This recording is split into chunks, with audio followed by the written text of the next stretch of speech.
Pendant tout l'hiver, il y a un légume peu apprécié, le chou.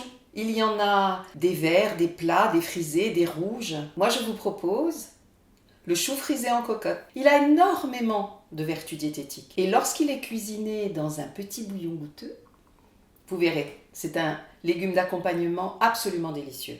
Regardez, avec ses formes rebondies et sa couronne, cela fait sur votre table un plat magnifique. Voici la fiche recette pour que vous n'oubliez pas vos courses. Et dans le panier, vous retrouvez tous les éléments indispensables.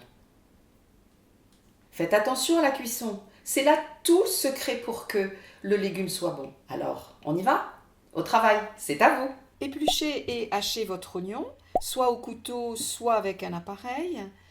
Faites des morceaux ni trop gros ni trop petits et vous mettez dans un saladier. Ensuite, soit vous utilisez des lardons de volaille, à ce moment-là, détachez-les bien les uns des autres. Soit vous utilisez du lard, aiguisez votre couteau, enlevez la couenne et taillez des lardons de taille moyenne. Mettez toujours dans le même saladier.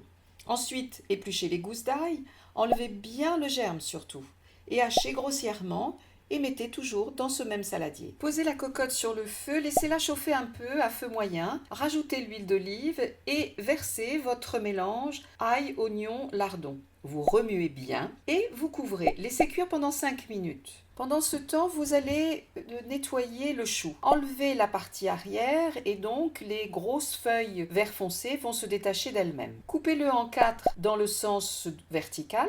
Si le chou est plus gros, vous le coupez en 6 par exemple. Ensuite, vous allez enlever le tronc central, mais pas complètement. Il faut en laisser un petit peu afin que le morceau se tienne, que les feuilles ne se détachent pas. Si jamais il reste du vert foncé sur certaines feuilles, n'hésitez pas à les couper un petit peu. Et vous trempez les morceaux dans de l'eau froide. Vous détachez légèrement les feuilles pour que toute la terre puisse tomber si jamais il y en a. Attention, les morceaux ne doivent pas se défaire. Et vous laissez tremper pendant que vous vous occupez de vos oignons. Pour les oignons, au bout de 5 minutes de cuisson, vous revenez, vous remuez et vous recouvrez de nouveau pendant 5 minutes. Maintenant que les 10 minutes de cuisson des oignons se sont écoulées, vous allez augmenter le feu, découvrir, verser le vin blanc et attendre que la moitié du liquide s'évapore, toujours en remuant. Ensuite, une fois que vous avez obtenu cette réduction de jus, vous rajoutez de l'eau pour qu'il y ait à peu près 2 cm au fond de votre casserole. Vous dissolvez bien les sucs avec votre cuillère en bois.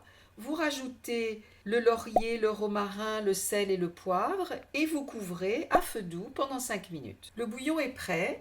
Vous posez les morceaux de chou côte à côte si possible et vous allez arroser chaque morceau, y compris la tranche du morceau, avec ce bouillon et vous laissez cuire 15 minutes. Attention, pendant ces 15 minutes de cuisson, il faut respecter une alternance. 5 minutes de cuisson, on arrose les morceaux et on recouvre. Et on recommence 5 minutes après. Au bout des 15 minutes de la cuisson du premier côté des morceaux, vous les retournez délicatement, vous les arrosez bien surtout. Et si jamais vous avez besoin, vous rajoutez quelques petites gouttes d'eau supplémentaires. Et vous laissez cuire en couvrant toujours 10 minutes de plus. N'oubliez pas, 5 minutes après, il faut arroser les morceaux et vérifier que la cuisson est terminée.